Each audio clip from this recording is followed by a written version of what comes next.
Iran যুদ্ধের মাঝেই যুক্তরাষ্ট্রের বিরুদ্ধে মাথাচাড়া কেন দিল উত্তর কোরিয়া?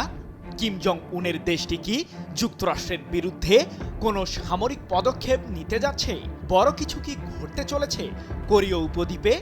সম্প্রতি যুদ্ধজাহাজ ও ক্রুজ ক্ষেপণাস্ত্রের সফল পরীক্ষা চালিয়েছে উত্তর কোরিয়া।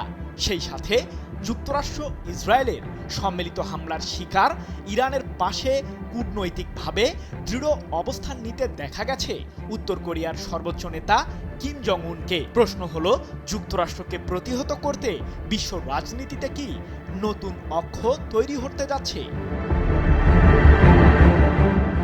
যুদ্ধের ময়দানে ইরানের পাল্টা প্রতিঘাত ঠেকাতে যখন ব্যস্ত মার্কিন সেনারা, ঠিক তখনই যুক্তরাষ্ট্রের বিরুদ্ধে গর্জে উঠেছে উত্তর কোরিয়া। মার্কিন প্রশাসনকে রীতিমতো ভয়াবহ পরিণতি ভোগ করার হুঁশিয়ারি দিয়েছে পিয়ংইয়ং। কিন্তু হঠাৎ করেই উত্তর কোরিয়া সামরিক প্রতিক্রিয়ামূলক উত্তাপ ছড়াচ্ছে কেন? যুক্তরাষ্ট্রকে নিজেদের সার্বভৌমত্বের জন্য হুমকি হিসেবেই বিবেচনা করেন উত্তর কোরিয়ার সর্বোচ্চ নেতা কিম জং উন। আর এর পেছনেও রয়েছে গুরুত্বপূর্ণ বেশ কিছু কারণ। ৯ মার্চ থেকে দক্ষিণ কোরিয়ার সাথে সামরিক মহড়া শুরু করেছে যুক্তরাষ্ট্র। এই মহড়ায় অংশ নিয়েছে দুই দেশের কমপক্ষে 18,000 সেনা। ফ্রিডম শিল্ড নামের বার্ষিক এই মহড়ায় আরও অংশ নিয়েছে যুক্তরাষ্ট্র ও দক্ষিণ কোরিয়ার অত্যাধুনিক সমরাস্ত্রগুলো, যাকে নিয়েই মূলত উদ্বেগ প্রকাশ করেছে উত্তর কোরিয়া। 10 মার্চ এক প্রতিবেদনে বিষয়টি নিশ্চিত করেছে তুরস্কের সংবাদ মাধ্যম আনাদোলু এজেন্সি। দক্ষিণ কোরিয়া ও যুক্তরাষ্ট্রের সম্মিলিত সামরিক মহড়াকে উত্তর কোরিয়ার বিরুদ্ধে যুদ্ধের উস্কানি হিসেবেই দীর্ঘদিন ধরে বিবেচনা করে আসছে পিয়ংইয়ং।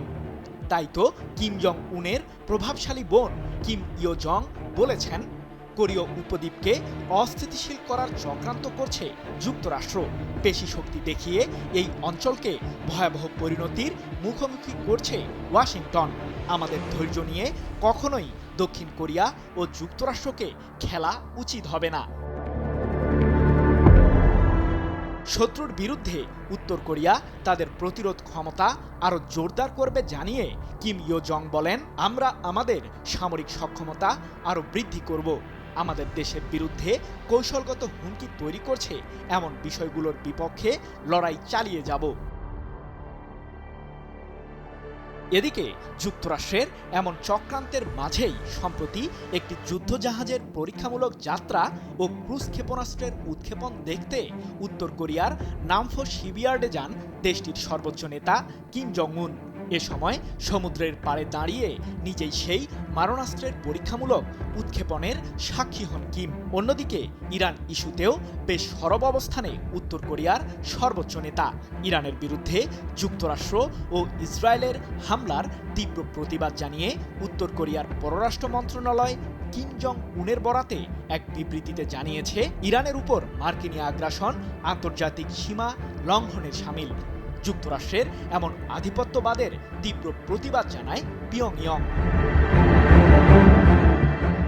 প্রশ্ন হলো, ইরান ইস্যুতে কেন সরব অবস্থানে পারমাণবিক শক্তিধর দেশ উত্তর কোরিয়া? পশ্চিমা বিশ্লেষকদের ধারণা, মার্কিন প্রশাসনের চোখ ফাঁকি দিয়ে মিসাইল তৈরির জন্য ইরানকে প্রয়োজনীয় সহায়তা করছে উত্তর কোরিয়া। বিনিময়ে তেহরানের কাছ থেকে জ্বালানি তেল ক্রয় করছে পিয়ংইয়ং। আর কিম জং উনের সাথে বহুদিন ধরেই কৌশলগত সামরিক সম্পর্ক বজায় রেখে আসছে রাশিয়া।